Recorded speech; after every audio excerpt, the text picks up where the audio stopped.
Coal and petroleum. आज का topic coal and petroleum. कोल और पेट्रोलियम दोनों ही आपको पता है फ्यूल्स हैं, ठीक है। और कैसे फ्यूल्स है, क्या है, ये हम आगे पढ़ेंगे। सबसे पहली चीज इसमें बुक में आपको दिया हुआ है, दैट इज नेचुरल रिसोर्स। जो भी रिसोर्स पहली बात किसे कहते हैं, अगर कोई भी ऐसी चीज है जिसे हम अपने काम के लिए यूज कर रहे हैं, ठीक है, जिससे मतलब हम कोई काम कर रहे हैं, वो हमारे लिए रिसोर्स है। अभी हम यहाँ इससे पढ़ रहे हैं, ठीक है, तो ये हमारा रिसोर्स हो गया। बुक से पढ़ेंगे तो बुक हमारा रिसोर्स हो गया। पेन से लिखेंगे तो पेन एक रिसोर्स हो गया। फिर यहाँ पर टॉपिक जो दिया है, दैट इज नेचुरल रिसोर्स। ऐसे रिसोर्स जो हमें कहाँ से मिलते हैं, नेचर से मिलते हैं, उन्हें हम क्या कहते हैं, नेचुरल रिसोर्स कहते हैं। दूसरी चीज बुक में आपको लिखी हुई है कि earth is at the right distance from the sun and have right temperature, so life exist on earth. इन्होंने कहा जो अर्थ है वो बिल्कुल ठीक डिस्टेंस पे है सन से, और उसका जो टेम्परेचर है अर्थ का वो भी बिल्कुल ठीक है लाइफ को एग्जिस्ट करने के लिए। अगर अर्थ थोड़ा सा भी सन के और पास होता तो इतना ज्यादा टेम्परेचर होता अर्थ का कि वहां पर लाइफ एग्जिस्ट ही नहीं हो पाती, ठीक है। तो अभी बुक में इतना केवल दिया हुआ है। आगे दिया है यूटिलाइजेशन ऑफ रिसोर्स। जितने भी ये अर्थ से हमें जितने भी नेचर से रिसोर्स मिल रहे हैं, उन रिसोर्स का हम कहाँ कहाँ और कैसे कैसे यूज कर रहे हैं, ठीक है। प्लांट्स कैसे यूज कर रहे हैं, एनिमल्स कैसे यूज कर रहे हैं, और ह्यूमंस कैसे यूज कर रहे हैं। प्लांट क्या करते हैं, कार्बन डाइऑक्साइड, वाटर, क्लोरोफिल और सनलाइट, इन चारों चीजों का यूज करके खाना बनाते हैं, फोटोसिंथेसिस करते हैं। एनिमल्स क्या कर रहे हैं, वो ऑक्सीजन को यूज करते हैं, वाटर को यूज करते हैं और खाना खाते हैं जिंदा रहने के लिए, ठीक है। यानी यहाँ पर ये सारी चीजें आपकी रिसोर्स हैं। ये carbon dioxide, water, chlorophyll, sunlight, ये सब रिसोर्स हैं आपके, ठीक है। ऑक्सीजन, वाटर, फूड, ये सब रिसोर्स हैं। और जो ह्यूमन बींग्स हैं वो भी खाना भी खा रहे हैं, एयर का भी यूज कर रहे हैं, वाटर का भी यूज कर रहे हैं जिंदा रहने के लिए, और भी बहुत तरीके से ह्यूमंस रिसोर्स का यूज कर सकते हैं। और कैसे करते हैं, ह्यूमंस जो है वो रॉक्स और सॉइल का यूज करते हैं घर, सड़क, ये सब चीजें बनाने के लिए। We use metal such as iron, aluminium, हम इन सारे मेटल्स को यूज करते हैं काहे के लिए, कंस्ट्रक्शन वर्क के लिए। नेक्स्ट है वी यूज फ्यूल। हम फ्यूल का यूज करते हैं, जैसा कि कोल और पेट्रोलियम है, इनको हम कुकिंग पर्पस के लिए यूज करते हैं। तो ये सारे के सारे coal, petroleum, iron, aluminium, soil, rock, ये सब हमारे रिसोर्सेज हैं। इन सब रिसोर्सेज का ह्यूमन बींग्स यूज कर रहा है अलग अलग तरीके से। लास्ट दिया है plants and animals are living natural resource. ये दो ऐसे हैं, एनिमल और प्लांट, ये भी रिसोर्स हैं। ये क्यों रिसोर्स हैं, क्योंकि एनिमल्स प्लांट के लिए रिसोर्स हैं और कई सारे प्लांट्स ऐसे होते हैं जो एनिमल के लिए रिसोर्स होते हैं। तो ये भी रिसोर्स हैं, और ये कैसे रिसोर्स हैं, लिविंग रिसोर्स हैं जिनमें लाइफ है। Where is air, water, soil और मिनरल, ये सारे के सारे कैसे हैं, नॉन लिविंग नेचुरल रिसोर्स हैं। यानी ये रिसोर्स हैं लेकिन ये लिविंग नहीं है। क्लियर इतना। अभी बताऊंगी आज रिन्यूएबल रिसोर्सेज और नॉन रिन्यूएबल रिसोर्सेज। इसमें लिखा है resources that will either never run out और replaced within a reasonable period of time through natural processes. अगर कोई ऐसा रिसोर्स आपके पास है जो पर्टिकुलर एक कुछ टाइम पीरियड के बाद आपका वो रिन्यू होता जा रहा है, या फिर कोई ऐसा रिसोर्स है जो कभी खर्च ही नहीं हो रहा, मतलब खत्म ही नहीं हो रहा आपका, तो उसको हम कहते हैं रिन्यूएबल रिसोर्स, ठीक है। जैसे आपकी सनलाइट है, सनलाइट हमारी क्या हो रही है, हर थोड़े दिन बाद क्या होती जा रही है, हर अगले दिन रिन्यू होके आपके पास दोबारा आ जाती है, दोबारा से सन उगता है, आपको दोबारा से सनलाइट मिल जाती है, तो दैट इज रिन्यूएबल रिसोर्स हो गया, ठीक। Next is non renewable resource. Non renewable resource मतलब resources that once used up can not be replaced within a reasonable period of time. यहाँ रीजनेबल पीरियड ऑफ टाइम का मतलब है कि आपका बहुत ही लंबा समय हो, जैसे मिलियंस ऑफ इयर्स लग जाए अगर किसी चीज को रिकवर होने में, तो वो आपके फायदे के नहीं है। भले ही वो रिन्यूएबल है, लेकिन क्योंकि उसमें इतना टाइम पीरियड लग रहा है कि आपकी लाइफ क्या, आपके आगे आने वाली 3-4 पीढ़ियों की लाइफ क्या हो जाएगी, खत्म हो जाएगी, तो उस चीज के रिन्यू होने का कोई फायदा नहीं होगा। तो वो इसीलिए कह रहे हैं नॉन रिन्यूएबल वो होते हैं वो रिसोर्सेज जो यूज होने के बाद रिप्लेस हो ही ना, या अगर रिप्लेस हो रहे हैं तो रीजनेबल पीरियड ऑफ टाइम में नहीं रिप्लेस हो रहे, उसे हम कहते हैं नॉन रिन्यूएबल रिसोर्स। ठीक, नेक्स्ट है कंजर्वेशन ऑफ रिसोर्स। पहली बात ये कि कंजर्वेशन ऑफ रिसोर्स किसे कहते हैं और कंजर्वेशन हम क्यों करते हैं। ठीक है, कंजर्वेशन ऑफ रिसोर्स का मतलब होता है रिसोर्सेज जितने भी हैं उनको बचा के रखना। अब रिसोर्सेज को हमें क्यों बचाना है, ठीक, यहाँ पर दिया हुआ है conservation is the wise and careful use of resource. Conservation का मतलब कि आप बहुत बुद्धिमानी से और बहुत केयरफुली जितने भी रिसोर्सेज है उसको यूज करते हैं, तो that is also called the conservation of resource. Why we need conservation, conservation की क्यों जरूरत है, दो रीजन दिए हैं आपको। Increasing population required more resources, जो इंक्रीजिंग पॉपुलेशन है उसको ज्यादा चाहिए, ठीक है, उसको सारे रिसोर्सेज ज्यादा चाहिए। सपोज करो पहले अगर आपके 10 लोग कहीं जगह पर रह रहे थे, अब वहाँ पॉपुलेशन आपकी 15 हो गई है, तो ऑब्वियसली उन्हें सारी चीजें ज्यादा चाहिए, खाना ज्यादा चाहिए, पानी ज्यादा चाहिए, ऑक्सीजन ज्यादा चाहिए, मतलब जितनी भी चीजें जिंदा रहने के लिए जरूरी है वो सारी चीजें उसे ज्यादा मात्रा में चाहिए। तो अगर हम रिसोर्स को कंजर्व नहीं करेंगे तो एक समय ऐसा आएगा कि पॉपुलेशन बढ़ती जा रही है और आपके रिसोर्सेज खत्म होते जा रहे हैं। नेक्स्ट है पीपल नीड्स हैव इंक्रीज, आदमी की जो जरूरतें हैं वो भी बढ़ती जा रही है। ठीक है, पहले इंसान जो है वो जंगल का यूज क्यों करता था, केवल थोड़े बहुत फल फूल के लिए और थोड़ी सी लकड़ी के लिए करता था, बट आजकल हम जंगल का बहुत चीजों में यूज कर रहे हैं। हम जंगल की लकड़ी से पेपर बनाने लगे, जंगल में बहुत सारे ऐसे पेड़ पौधे होते हैं जिनसे हम मेडिसिन बनाने लगे, और भी बहुत तरीके के यूज होते हैं। तो हमारी जो नीड्स हैं वो बढ़ गई। अगर हमें अपनी नीड को फुलफिल करना है तो हमें इस रिसोर्सेज को कंजर्व करके यानी बचा के रखना होगा। अगर हम रिसोर्सेज को नहीं बचाएंगे तो एक समय ऐसा आएगा कि सारे रिसोर्सेज खत्म हो जाएंगे और हमें बिना रिसोर्सेज के साथ रहना पड़ेगा, जो कि बहुत ही नेक्स्ट टू इम्पॉसिबल है। मींस आप नहीं ऐसा पॉसिबल कर सकते कि बिना रिसोर्सेज के आप रह पाओ। ठीक है, ये हो गया आपका कंजर्वेशन ऑफ रिसोर्स। अब नेक्स्ट टॉपिक है दैट इज कॉल्ड फ्यूल।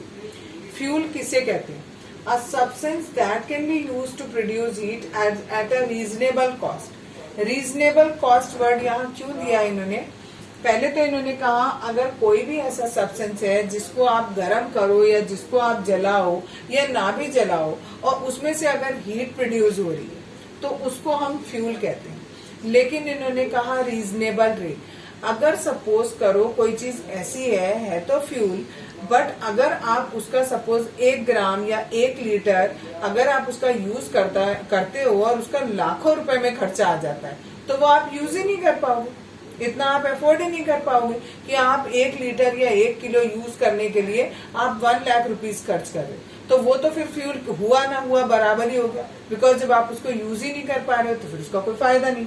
ठीक है, तो ऐसा फ्यूल जो प्रोड्यूस करे हीट को लेकिन रीजनेबल रेट पर, ऐसे रेट पर जिसको आप खर्च कर सकते हो, ऐसा रेट। ठीक, नेक्स्ट टॉपिक है इसी में फॉसिल फ्यूल्स। फॉसिल फ्यूल्स क्या होते हैं, ऐसे फ्यूल्स जो हमें कहाँ से मिल रहे हैं, फॉसिल्स से मिल रहे हैं। अब फॉसिल्स क्या होते हैं, फॉसिल्स होते हैं dead plants and animals buried under the earth millions of years ago. जब पेड़ पौधे मर जाते हैं, ठीक है, अब जैसे इंसान मरता है तो आप क्या करते हो, या तो इंसान को जमीन के नीचे दबा देते हो या इंसान की बॉडी को जला देते हो। बट पेड़ पौधों को और जानवरों को जो खास तौर से जंगल में है उनको कौन, अगर वो मर गया पेड़ पौधा तो आप उसे क्या कर रहे हो, आप उसे जलाने नहीं जा रहे हो, ठीक है, या आप उस पेड़ पौधे को दबाने नहीं जा रहे हो मिट्टी के नीचे, तो वो क्या होगा, वो वहीं जंगल में पड़ा रहेगा। ऐसे ही जानवर भी और ऐसे ही पेड़ पौधे भी। धीरे धीरे टाइम बीतता जाएगा, उनके ऊपर मिट्टी की 1 लेयर 2 लेयर 3 लेयर इस तरीके से लेयर बाय लेयर चढ़ते जाएंगे। धीरे धीरे करके उनके ऊपर पूरी मिट्टी आ जाएगी और वो पूरी तरह से अर्थ के नीचे दब जाएंगे। लेकिन इस प्रोसेस में मिलियन ऑफ ईयर्स लगते हैं। ठीक है, तो इस तरीके से जो मरे हुए पेड़ पौधे जमीन के नीचे दब जाते हैं तो वो कहलाते हैं हमारे फॉसिल्स। और उन फॉसिल से जो फ्यूल निकाला जाता है उसको कहा जाता है फॉसिल फ्यूल। ठीक, नेक्स्ट है ये जो फॉसिल फ्यूल्स होते हैं ये बहुत ही इंपॉर्टेंट सोर्स है एनर्जी का, इनसे हमें एनर्जी मिलती है। नेक्स्ट है fossil fuels are concentrated stores of energy and give off heat and light of burning. इसका मतलब समझो, कंसंट्रेटेड मतलब होता है कुछ चीज गाढ़ी हो, दबा कर रखी गई हो, तो कह रहे हैं फॉसिल फ्यूल एक ऐसी चीज है जिसमें से अगर आप उसे यूज करते हो तो आपको हीट भी मिलेगी और लाइट भी मिलेगी। दैट मीन्स कि उस फॉसिल फ्यूल के अंदर हीट भी छुपी हुई है और लाइट भी छिपी हुई है। जब आप उसको यूज कर रहे हो तो आपको हीट भी मिल रही है और लाइट भी मिल रही है, इसीलिए कहा है concentrated stores of energy. Concentrate form में इसमें एनर्जी पहले से स्टोर करके रखी हुई है और जब हम उसे यूज करते हैं तो हमें हीट भी मिलती है और लाइट भी मिलती है। ठीक, नेक्स्ट पॉइंट है ये जो एनर्जी आपको मिली, this heat can be use to cook food और टू रन इंजन। और ये जो हीट या लाइट एनर्जी आपको मिली, इससे या तो आप खाना पका सकते हो या आप अपने व्हीकल्स जो है उनको भी चला सकते। क्लियर इतना? आज बताऊंगी फॉसिल फ्यूल जो होते हैं वो हमारे, उससे हमें तीन मेन चीज मिलती हैं, या आप ये कह सकते हो कि इन तीन चीजों को हम फॉसिल फ्यूल कहते हैं। फर्स्ट इज कोल, दूसरा इज पेट्रोलियम और तीसरा इज नेचुरल गैस। और भी चीजें होती हैं फॉसिल फ्यूल में, बट इस चैप्टर में हम इन तीनों के बारे में पढ़ेंगे। सबसे पहला है कोल। कोल जो होता है वो एक फॉसिल फ्यूल है, ब्लैक कलर का होता है, बहुत ही हार्ड होता है, बिल्कुल पत्थर के जैसा हार्ड होता है। ठीक है, बनता कैसे है? It is form over a million of years. इसको बनने में हजारों लाखों मिलियन ईयर्स लगते हैं। The high temperature and high pressure inside the earth converted slowly the buried vegetation into a coal. जमीन के नीचे जो आपके मरे हुए पेड़ पौधे होते हैं, जब वो दबे रहते हैं, ठीक है, पत्थर के नीचे, उसके ऊपर कहीं पर मरे पेड़ पौधे, उसके ऊपर मिट्टी की लेयर पे लेयर आ गई और उस पर प्रेशर पड़ा और उस पर टेम्परेचर ज्यादा होगा, तो जितना भी वो वेजिटेशन वाला पार्ट होगा वो आपका किस में कन्वर्ट हो जाएगा? कोल में कन्वर्ट हो जाएगा। अब एक कार्बनाइजेशन किसे कहते हैं? Slow process of conversion of wood into coal. अभी बताया आपको कि ये जो वेजिटेशन था, जो मरा हुआ था, ये किस में कन्वर्ट हो गया? कोल में कन्वर्ट हो गया। इस पूरे प्रोसेस को ही हम क्या नाम देते हैं? कार्बनाइजेशन का नाम देते हैं। और इस प्रोसेस में जितना भी टाइम लगता है उसको कार्बनीफेरस एज कहा जाता है। यानी कार्बन बनने में, कोल बनने में जितना भी टाइम लगा उसको कार्बनीफेरस एज कहा जाता है और उस पूरे प्रोसेस को हम कार्बनाइजेशन कहते हैं। ठीक है, अब डिफरेंट तरीके का कोल हमें एटमॉस्फेयर में मिलता है और जो एक कोल होता है ये हम अलग अलग तरीके का या अलग अलग वैरायटी का क्यों कहते हैं? बिकॉज उसमें जो कार्बन का कंटेंट होता है वो अलग अलग होता है। एक्चुअली कोल होता क्या है? कोल पूरी तरीके से कार्बन ही होता है, ठीक, बट उसमें कार्बन का एग्जैक्टली कितना परसेंट है और उसमें इम्प्योरिटीज कितनी मिली हुई है, उस बेसिस पे हमें पता लगता है कि जो कार्बन है वो कितना अच्छा है। अब कार्बन के परसेंटेज के बेसिस पे हमने कोल को डिवाइड किया बहुत अलग अलग टाइप में। पहला दिया एंथ्रेसाइट। एंथ्रेसाइट में जो कार्बन कंटेंट होता है वो 96% होता है और ये बेस्ट वैरायटी का कोल कहलाता है। Anthracite is of best quality का कोल होता है। Next is bituminous. बिटुमिनस में 65% कार्बन होता है। कार्बन की संख्या इसमें कितनी है? 65% है। फिर है लिग्नाइट, इसमें 38% कार्बन होता है। तो कार्बन कंटेंट जितना होगा उस बेसिस पे हमें पता लगेगा कि वो कितना अच्छा कोल है। Coal is use for domestic and industrial fuel. हम घर पे जो फ्यूल का यूज करते हैं उसमें भी हम कोल को यूज करते हैं और इंडस्ट्रीज में कई जगह पर फ्यूल के रूप में हम कोल को यूज करते हैं। अब एक चीज आती है that is called destructive distillation of coal. Coal को हम बहुत ज्यादा टेम्परेचर उसका कर देते हैं और उसको हम डिवाइड कर देते हैं अलग अलग पार्ट्स। ठीक है, उस प्रोसेस को हम कहते हैं डिस्ट्रक्टिव डिस्टिलेशन। ठीक, किसका कर रहे हैं? कोल का कर रहे हैं, इसलिए बोला destructive distillation of coal.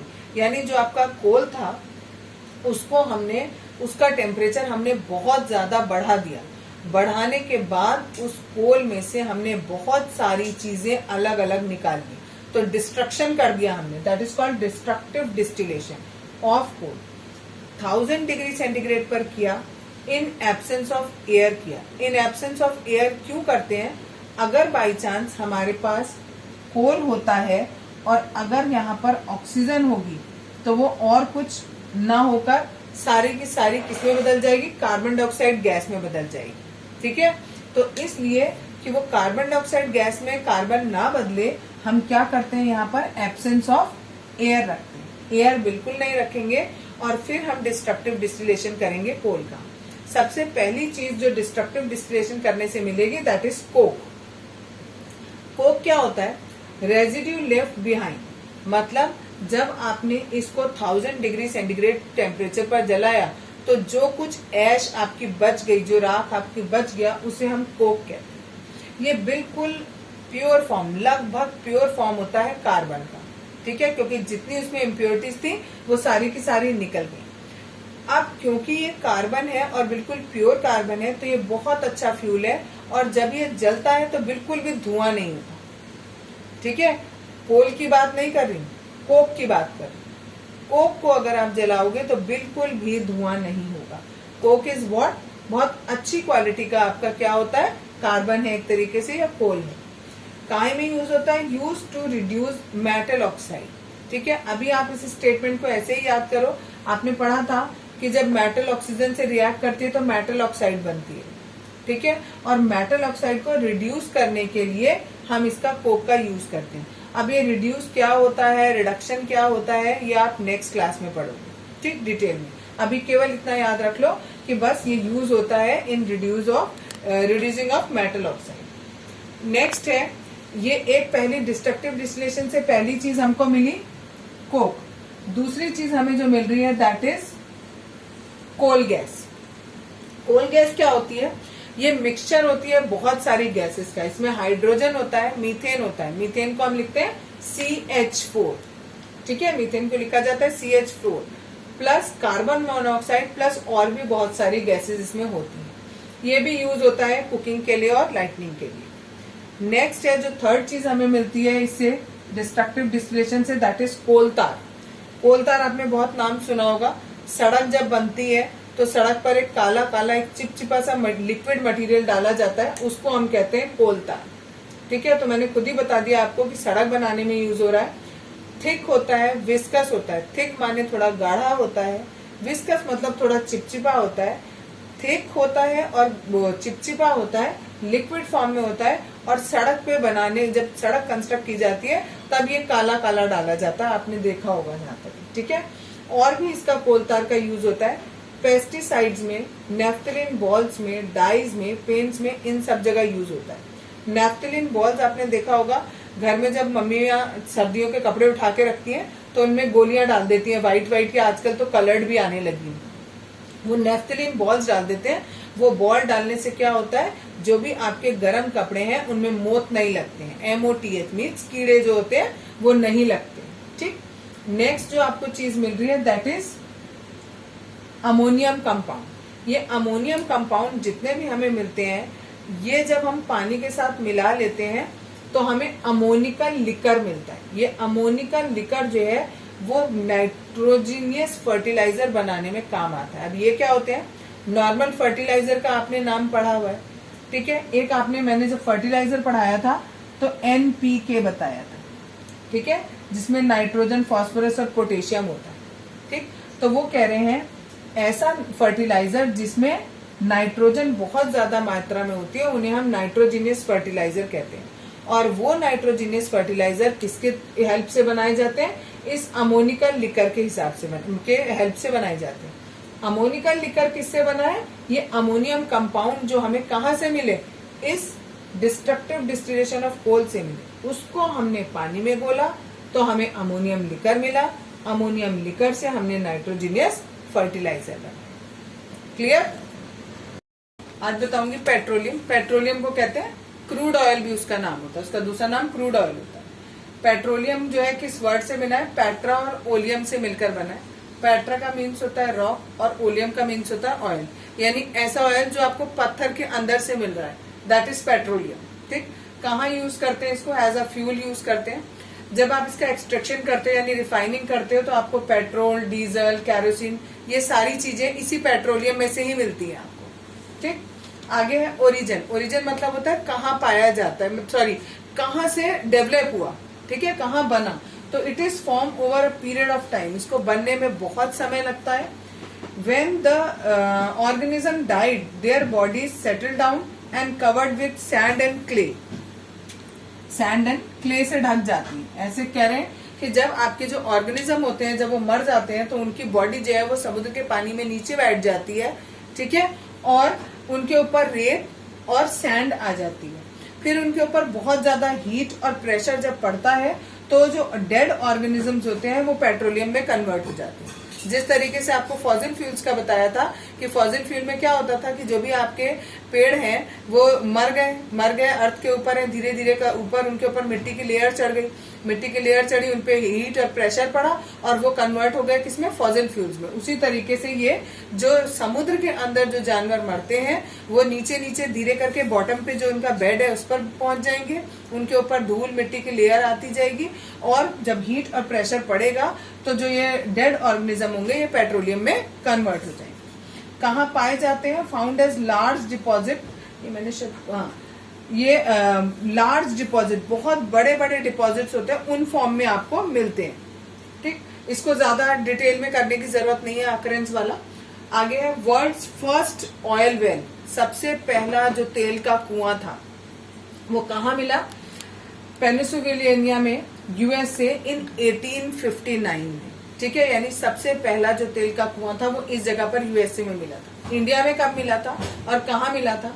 India में 1867 में मिला था, असम में था और माकुम जगह का नाम था, वहां पर मिला था। ठीक है, और क्योंकि ये पेट्रोलियम जो है ये बहुत ज्यादा यूजफुल है, ठीक है, क्योंकि इससे देखो ये सारी चीजें मिल रही है, पेट्रोल, डीजल, कैरोसिन, तो ये हमारे लिए बहुत ज्यादा यूजफुल है, इसलिए हम इसे ब्लैक गोल्ड भी कहते हैं। ये क्वेश्चन बहुत ज्यादा पूछा जाता है, why petroleum is called a black gold. उसको ब्लैक गोल्ड क्यों कहते हैं? Because its importance it is called black gold. उसकी इम्पोर्टेंस को देखकर हम उसे ब्लैक गोल्ड कहते थे। गोल्ड का मतलब होता है जो बहुत ज्यादा कीमती हो, ठीक है, और पेट्रोलियम से हमारे इतने सारे यूज हो रहे हैं तो दैट मीन्स ये भी हमारे लिए कीमती हुआ, इसलिए हमने इसको ब्लैक गोल्ड कह दिया। अब रिफाइनिंग ऑफ पेट्रोलियम कर रहे हैं, मतलब जो आपका पेट्रोल है उसके अंदर से ही हम और सारी चीजें निकाल रहे हैं। ठीक है, जैसे होता है दूध होता है, दूध को आप उबालते हो, उसके ऊपर मलाई की लेयर आ जाती है, तो आपने उसमें से मलाई एक्सट्रैक्ट कर ली, मलाई को आपने और गर्म किया तो उसमें से देसी घी निकल आया, ठीक है, जो बच गया पार्ट वो और किसी काम में आ गया। तो इस तरीके से आपने दूध की क्या करी? रिफाइनिंग करी। सिमिलरली हम पेट्रोलियम की रिफाइनिंग करते हैं। पेट्रोलियम की जब हम रिफाइनिंग करते हैं तो हम किस बेसिस पे करते हैं? एक्चुअली पेट्रोलियम के अंदर जितने भी कंपोनेंट्स होते हैं उन सबका बॉइलिंग पॉइंट डिफर करता है, ठीक है, सबका बॉइलिंग पॉइंट अलग अलग होता है। सपोज करो आपके पास ये एक कंटेनर है, ठीक, इस कंटेनर में हमने ऐसी चीज डाल रखी है, 5 या 6 चीजें हमने इसके अंदर मिक्स कर रही है। अब हम इसको यहाँ से गर्म करना शुरू कर रहे हैं। जब हम गर्म करेंगे, ये रिफाइनिंग का तरीका बता रही हूँ, ठीक है, रिफाइनिंग में भी इन्होंने ऐसे ही फिगर कुछ दिया हुआ है आपको कि जब आप यहाँ पर ये गर्म करोगे तो जो चीज यहाँ पर जिसका बॉइलिंग पॉइंट सबसे कम होगा वो सबसे पहले उबल जाएगा। वो उबलेगा तो उसकी भाप ऐसे ऐसे करके ऊपर जाएगी और सबसे ऊपर यहाँ पर हमने एक आउटलेट निकाला हुआ है कि यहाँ से हमें वो चीज इकट्ठी हो जाए, ठीक है, यहाँ पर भाप बनी है, इधर से यहाँ इकट्ठी हो गई, ठीक। अब जो पहली चीज थी जिसका बॉइलिंग पॉइंट आ गया वो गर्म हो गई और वो गर्म होकर भाप बन गई, भाप बन के हमने यहाँ कलेक्ट कर लिया, यानी वो चीज अब इस लिक्विड में से निकल गई, ठीक। अब जो बाकी चीजें बची, अब उनमें से जिसका बॉइलिंग पॉइंट आएगा अब वो गर्म होगा। कंटिन्यूअसली गर्म करते जा रहे, गर्म करना नहीं छोड़ रहे। अब जो दूसरी चीज थी वो गर्म हुई, वो गर्म होके यहाँ पर मिल गई आपको। इस तरीके से जितनी भी चीजें होती हैं आप एक एक करके सबको गर्म करते हो और सबको अलग कर लेते हो। उसको हम कहते हैं रिफाइनिंग ऑफ पेट्रोलियम। किस पर बेस्ड होता है? बॉइलिंग पॉइंट के डिफरेंस पर। जितने भी कंटेंट इसके अंदर हैं उन सबका बॉइलिंग पॉइंट अलग अलग होता है। कौन कौन से कंटेंट है वो यहाँ पर मैंने टेबल बनाया है। अभी उससे पहले ये देख लो, it is refined by the use of the property called fractional distillation. कह रहे हैं ये जो हमने किया ये फ्रैक्शन में किया, इसलिए हम इसको फ्रैक्शनल डिस्टिलेशन नाम दे रहे हैं। और दूसरी बात, जितने भी कंटेंट हमें इसमें अलग अलग मिले, एक हमने यहाँ लिया, एक यहाँ लिया, और भी ऐसे लेंगे, उन सबको हम फ्रैक्शन बोलते हैं। ठीक है, और इस पूरे प्रोसेस को, ये जो पूरा प्रोसेस है, इसे हम रिफाइनिंग बोलते हैं। क्लियर इतना? आगे देखो, इसमें से हमें क्या क्या चीजें मिली। यहाँ पर लिखा है फ्रैक्शंस ऑफ पेट्रोलियम, ये मैंने दिया है BP, BP means boiling point. उसके बाद दिया है C atom, C atom means है कार्बन एटम। सबका बॉइलिंग पॉइंट अलग अलग है, तो दैट मीन्स वो अलग अलग चीजें हैं। ठीक है, और है सारी की सारी किससे? पेट्रोलियम से मिली हुई। पेट्रोलियम है, दैट मीन्स उसमें कार्बन कंटेंट ही है। ठीक है, किसी में कार्बन का कंटेंट ज्यादा है, किसी में कार्बन का कंटेंट कम है। ठीक, उसके बेसिस पर ये अलग अलग डिफाइन किया है। सबसे पहले फ्रैक्शन किया तो हमें क्या मिला? पेट्रोलियम गैस मिली। पेट्रोलियम गैस जो होती है, इसका जो बॉइलिंग पॉइंट होता है वो बिलो 40 डिग्री सेंटीग्रेड होता है। तो सबसे पहले ये भाप बनती है और इसको हम कलेक्ट कर लेते हैं। इसके अंदर जो कार्बन की संख्या होती है वो 0 से लेकर 4 तक होती है। ठीक है, और यूज किस में होता है? ये एलपीजी के फॉर्म में यूज हो जाता है। ठीक है, लिक्विफाइड पेट्रोलियम गैस के रूप में, जो हम घर पे अपना यूज करते हैं खाना बनाने के लिए, उसमें इस गैस का यूज हो जाता है, पेट्रोलियम गैस। दूसरी चीज है गैसोलीन या नेफ्था। इसमें बॉइलिंग पॉइंट होता है 90 से 165 डिग्री सेंटीग्रेड। सब में डिग्री सेंटीग्रेड लगा लेना, मैंने नहीं लिखा है। आगे इसमें कार्बन एटम होते हैं 4 to 10, और ये कहाँ पे यूज आता है? पेट्रोल के रूप में यूज होता है। ठीक है, यानी गैसोलीन और नेफ्था को हम किसके रूप में यूज करते हैं? पेट्रोल के रूप में यूज करते हैं। नेक्स्ट है कैरोसिन। कैरोसिन का बॉइलिंग पॉइंट होता है 150 से 245 डिग्री सेंटीग्रेड। इसमें कार्बन के एटम होते हैं 10 से लेकर 16 तक, और इसको हम कैरोसिन ऑयल के रूप में यूज करते हैं। ठीक है, मिट्टी का तेल सुना होगा आपने, तो मिट्टी का तेल कहते हैं कैरोसिन ऑयल को। नेक्स्ट है लाइट ऑयल। इसका बॉइलिंग पॉइंट 215 से 315 तक होता है, और इसमें कार्बन के कंटेंट 16 से 20 तक होते हैं, और इसका एग्जाम्पल है डीजल। आपका डीजल आप यूज करते हो एज अ फ्यूल गाड़ी वाड़ी चलाने में। नेक्स्ट है हैवी ऑयल। ये लाइट ऑयल थे, अब ये हैवी ऑयल आए हैं। इनका टेम्परेचर 285 से 370 डिग्री सेंटीग्रेड। कार्बन की संख्या 20 से 25 हो गई, और कहाँ यूज होता है? ऑर्गेनिक केमिकल्स बनाने में यूज होता है। नेक्स्ट है रेजिड्यू। रेजिड्यू मतलब जो बच गया सब कुछ। ठीक है, ये सारे के सारे तो निकल गए, अभी भी लास्टली इसमें कुछ बच गया होगा, वो रेजिड्यू ओवर 370 डिग्री सेंटीग्रेड। अगर आप इससे ज्यादा टेम्परेचर करोगे तब हमें वो मिलेगा। ठीक है, और इसमें कार्बन की संख्या कितनी होती है? 25 से ज्यादा होती है। कहाँ यूज करते हैं? लुब्रिकेटिंग ऑयल में। आपने सुना होगा कि जब कोई गाड़ी होती है या उसका इंजन होता है, उस इंजन को हम अच्छे से वो रन कर सके, उसके अंदर हम लुब्रिकेटिंग ऑयल डाल देते हैं। ठीक है, तो वो लुब्रिकेटिंग ऑयल के रूप में यूज होता है, या फिर पैराफिन वैक्स होता है जो आप मोमबत्ती यूज करते हो। ठीक है, तो वो मोमबत्ती भी हमें किससे मिलती है? इस पेट्रोलियम से ही मिल रही। क्लियर? अब ये लास्ट टॉपिक रह गया, that is uses of petroleum. ठीक है, क्या है? आप फ्यूल के रूप में यूज कर रहे हो, बहुत सारी मेडिसिन बनाने में भी पेट्रोलियम का यूज होता है। ठीक, ऑइंटमेंट। ऑइंटमेंट मीन्स होती है कोई आपने वो ट्यूब जो होती है, ठीक है, दर्द की ट्यूब हो या किसी और बीमारी के लिए आप कोई ऑइंटमेंट लगा रहे हो, मीन्स वो क्रीम टाइप की जो होती है वो। और कॉस्मेटिक्स होते हैं, जितने आपके ब्यूटी प्रोडक्ट्स होते हैं जनरली उनको हम कॉस्मेटिक बोलते हैं। उन सब बनाने में भी पेट्रोलियम का काम होता है। वैसलीन सुना होगा आपने, ठीक है, हाथ पैर फट जाते हैं तो वैसलीन लगाते हैं, तो वो वैसलीन भी क्या है, उसको हम दूसरा नाम पेट्रोलियम जेली भी बोलते हैं। ठीक है, वो भी हमें पेट्रोलियम से ही मिली होती है। और किस किस में काम आता है? Plastic, synthetic rubber, fibre, explosive, इन सब को बनाने में भी हमारा ये काम आता है। तो 3-4 यूजेस आप लोग याद रखो। आज बताऊंगी नेचुरल गैस। ठीक है, कल से पहले हमने पढ़ा था कोल, कोल के बाद हमने पढ़ा पेट्रोलियम, अब पेट्रोलियम के बाद है नेचुरल गैस। ठीक है, नेचुरल गैस क्या होता है? नेचुरल गैस का जो मेन कंपोनेंट होता है वो होता है मीथेन। एक नंबर में आपसे ये पूछा जा सकता है कि जो सबसे मेन कंपोनेंट होता है वो कौन सा होता है। ठीक है, तो सबसे मेन कंपोनेंट इसका नेचुरल गैस का क्या होता है? मीथेन होता है। ठीक, आप इसमें और भी होते हैं, ब्यूटेन होता है, इथीन होता है, बट ब्यूटेन, इथीन नहीं, सॉरी, प्रोपेन। ब्यूटेन और प्रोपेन भी होता है। तुम कहोगे ये क्या होता है, ये कुछ केमिकल्स होते हैं, ये आपको 10th क्लास में समझ में आएंगे कि ये कौन से केमिकल्स हैं। ठीक है, अभी आप केवल इतना समझ लो कि नेचुरल गैस में जो मेन कंपोनेंट होता है वो मीथेन होता है। इसको हम कैसे ट्रांसपोर्ट करते हैं, पाइप्स के थ्रू। पाइप के थ्रू एक जगह से दूसरी जगह पर लेके जाया जाता है। बिल्कुल ही क्लीन फ्यूल है। क्लीन फ्यूल का मतलब होता है कि उसमें बिल्कुल भी स्मोक नहीं होता जलाने पर, जब आप जलाओगे तो धुआं नहीं होगा। ठीक, स्टोर्ड अंडर हाई प्रेशर, जब इन्हें पाइप के अंदर रखा जाता है या एक जगह से दूसरी जगह पहुंचाया जाता है तो बहुत ज्यादा हाई प्रेशर होता है। ठीक है, जैसे सीएनजी में होता है। ठीक, जैसे सीएनजी में होता है। ये फॉर एग्जाम्पल उन्होंने दिया भी है कंप्रेस्ड नेचुरल गैस।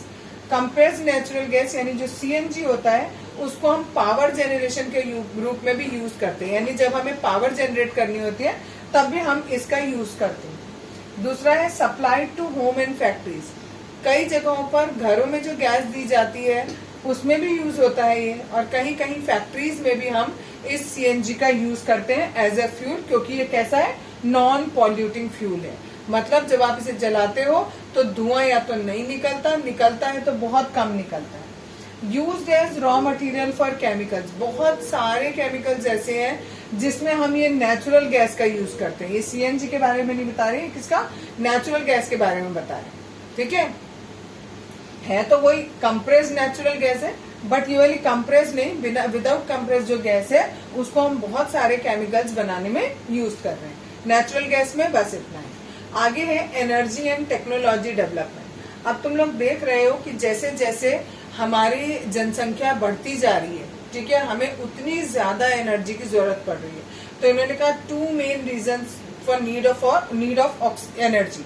एनर्जी की हमें जरूरत क्यों पड़ रही है, 2 कारण से हमें एनर्जी की बहुत ज्यादा जरूरत पड़ती है। पहला है इंक्रीजिंग पॉपुलेशन और दूसरा है टू डेवलप न्यू टेक्नोलॉजी। हमें नई नई टेक्नोलॉजी, हर आए दिन कुछ ना कुछ आपकी नई टेक्नोलॉजी आ रही है। उस टेक्नोलॉजी को बनाने के लिए हमें किसकी जरूरत पड़ रही है, एनर्जी की जरूरत पड़ रही है। ठीक है, वो एरियाज जहां पर ये एनर्जी, जो हम ये नई नई एनर्जी हमें चाहिए, ये हम किस किस एरिया में यूज कर रहे हैं। कोई भी गुड्स हमें बनाने हो, गुड्स माने होता है सामान, कोई भी गुड हमें मैन्युफैक्चर करना हो उसमें हमारी एनर्जी की जरूरत पड़ती है। एग्रीकल्चर फील्ड में हमारी एनर्जी की जरूरत पड़ती है। एग्रीकल्चर फील्ड में जैसे है, अगर आपको कोई ट्यूबवेल चलाना है, ठीक है, या आपको ट्रैक्टर चलाना है या कोई मशीन चलानी है, तो उसमें हमारी इस एनर्जी का यूज होता है। Food processing and storage. Food processing किसे कहते हैं, जब आप किसी रॉ मटेरियल से कुछ नई चीज बना लेते हो, ठीक है, खाने में ही कह रहे हैं। सपोज करो आपके पास गेहूं है, गेहूं को आपने पीस कर आटा बना दिया, दैट इज फूड प्रोसेसिंग। ठीक, स्टोरेज मतलब उस खाने को आपने स्टोर करके रखा। इन सब चीजों में भी हमें एनर्जी की जरूरत पड़ती है। गेहूं को आपने पीसा तो जब आपकी चक्की चलेगी तो चक्की चलाने के लिए आपको क्या चाहिए, एनर्जी चाहिए। स्टोरेज में जैसे आप बहुत सारा खाना ऐसा होता है, अनाज एक साथ प्रोड्यूस हो जाता है बट यूज करने में उसको साल भर लग जाता है, तो इसको स्टोर करने के लिए जहां आप स्टोर करते हो वहां पर हमें एनर्जी की जरूरत पड़ती है। नेक्स्ट है मीन्स ऑफ ट्रांसपोर्ट। जो भी कुछ हमने फसल उगाई है या फसल नहीं भी उगाई, अगर एक जगह से हमें दूसरी जगह जाना है तो उस जगह पर जाने में भी हम ट्रांसपोर्ट का यूज करते हैं, और ट्रांसपोर्ट को चलाने में हमें किसकी जरूरत पड़ती है, एनर्जी की जरूरत पड़ती है। नेक्स्ट है घर पर। घर पे तो बहुत सारे काम होते हैं जिनमें हमें एनर्जी की जरूरत पड़ती है। ठीक है, जैसे आपका वॉशिंग मशीन है वो चलाना है, मिक्सी है वो चलानी है, पंखा है, लाइट है, एसी है, ट्यूबलाइट है, इन सब चीजों में हमें एनर्जी की जरूरत पड़ती है। तो ये सारे वो एरिया है जहां पर एनर्जी की जरूरत पड़ती है। ये बताया कि एनर्जी क्यों जरूरत पड़ती है, एनर्जी की 2 कारण की वजह से, इंक्रीजिंग पॉपुलेशन और नई टेक्नोलॉजी डेवलप करने के लिए। कौन कौन से एरिया में हम एनर्जी को यूज कर रहे हैं, वो ये है तरीके। नेक्स्ट है प्रिवेंटिंग एनर्जी क्राइसिस। क्राइसिस मतलब होता है किसी चीज की बहुत ज्यादा कोई दिक्कत परेशानी हो गई आपको। अब यहाँ पर इतनी सारी जगह हम एनर्जी को यूज कर रहे हैं, कंटिन्यूअसली अगर हम एनर्जी यूज करते जाएंगे तो ऑब्वियसली एक समय ऐसा आएगा कि एनर्जी हमारी बिल्कुल खत्म हो जाएगी। ठीक है, तो प्रिवेंटिंग एनर्जी क्राइसिस, उस क्राइसिस को बचाने के लिए हमें क्या करना पड़ेगा। पहला काम, यूज एनर्जी जुडिशियसली, मतलब बहुत ही सोच विचार के हमें एनर्जी को खर्च करना है। नॉट वेस्टिंग एनर्जी, बिल्कुल भी एनर्जी हमें वेस्ट नहीं करना। ठीक, जहां जितनी एनर्जी की जरूरत है वहां उतनी यूज करो, और नहीं यूज है तो आप उस एनर्जी को बिल्कुल वेस्ट मत करो। इसीलिए आपसे कहते हैं कि लाइट, फैंस, ठीक है, पानी वानी सबको क्या करो, जब यूज है तो यूज कर लो, अदरवाइज आप स्विच ऑफ कर दो। ठीक है, टैप है, अगर रनिंग टैप है तो उसको आप यूज करने के बाद क्लोज कर दो। नेक्स्ट है using method where energy spend is less. ऐसे मेथड यूज करो, कोई भी काम करने का ऐसा मेथड यूज करो जिसमें आपकी एनर्जी कम से कम खर्च हो। ये आपके और ये सारे मेथड जिसमें हमारी एनर्जी कम खर्च हो रही है, वो मेथड कौन कौन से हैं? पहला दिया है आपको, यूज CFLs। ठीक है, किसका यूज करो? CFL का यूज करो। ठीक, CFLs का यूज कर ले। यूज प्रेशर कुकर, खाना पका रहे हो तो आप बजाय भगोने में बनाने के प्रेशर कुकर में खाना बनाओ, आपका खाना जल्दी बनेगा तो एनर्जी आपकी वेस्ट कम होगी। ठीक, नेक्स्ट है यूज पब्लिक ट्रांसपोर्ट। अगर आपको एक जगह से दूसरी जगह पे जाना है, आप अपने अपने पर्सनल व्हीकल से जाओगे तो आपका पेट्रोल सब लोगों का लगेगा। अगर सपोज करो 10 जनों को एक ही जगह पे जाना है तो सब अपने अपने व्हीकल से जा रहे हैं तो 10 जगह ट्रांसपोर्ट आपका लगा। ठीक है, उसकी बजाय अगर आप पब्लिक ट्रांसपोर्ट यूज करते हो, यानी एक बस ले लिया आपने, उस बस में 10 के 10 लोग चले गए तो एक ही जगह आपका फ्यूल खर्च हुआ, 10 जगह खर्च नहीं हुआ। तो ऐसे पब्लिक ट्रांसपोर्ट का यूज करो। नेक्स्ट दिया यूज स्मोकलेस चूल्हा।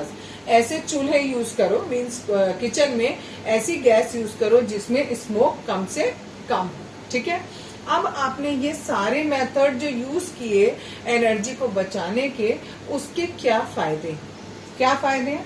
Delay the energy crisis. अगर एनर्जी क्राइसिस आने भी वाला है तो वो थोड़ा रुक के आएगा, बिकॉज आपने थोड़ी एनर्जी बचा के रखी। दूसरा, give more time to develop alternate source of energy. Scientist को ज्यादा टाइम मिल जाएगा कोई और मेथड ढूंढने का, कि चलो इस तरीके से जो हमने एनर्जी बनाई थी वो खर्च हो रही है तो हम कोई और मेथड ढूंढ ले कि जिससे हमारी एनर्जी डेवलप हो जाए। नेक्स्ट है कंजर्वेशन ऑफ फॉसिल फ्यूल्स।